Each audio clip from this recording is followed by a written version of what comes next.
The table represents some points on the graph of a linear function. We have our table. What is the rate of change of y with respect to x for this function? Alright, so what we're going to end up doing here, first off, we need to know vocabulary. So they're asking us for the rate of change. The rate of change is our slope. So since I have a table, probably the best way to get our equation and find our slope is to do LNS and DNS so we can get our equation. Alright, so we're going to go into our calculator so we can go into LNS. Okay, LNS is lists in spreadsheets.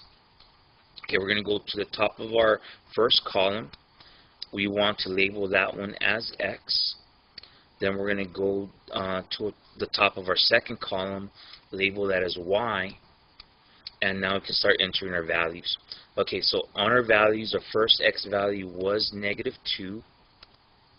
Okay, it was -2. Okay, come on.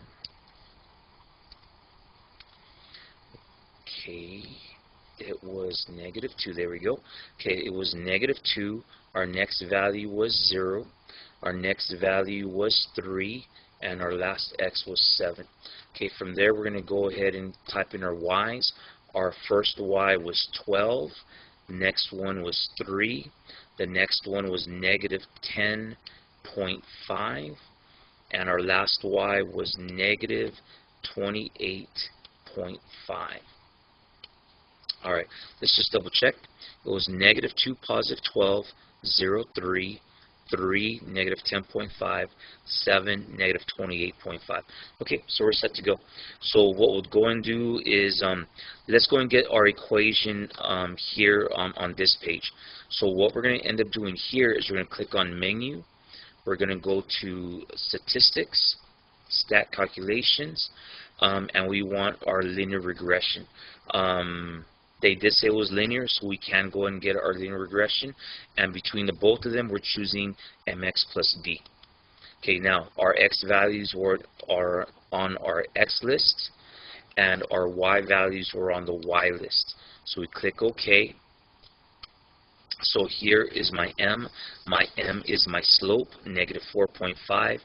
My b is 3.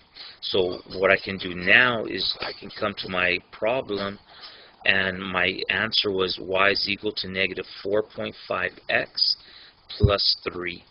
Once again, the number in front of the x, that is our slope, and the number by itself at the back is our y-intercept. They want the rate of change. That is the same as our slope, so I want an answer of -4.5. Since it's negative, it cannot be A or C, so it has to be one of these two. The correct answer should be letter B, but just so we can verify it, let's go to our calculator and type in -9/2. So here's our calculator. Let's go to the home screen. We want the regular calculator. So our problem was -9/2. So -9 divided by 2.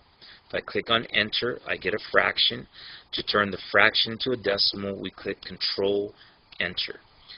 -9/2 is the same thing as -4.5.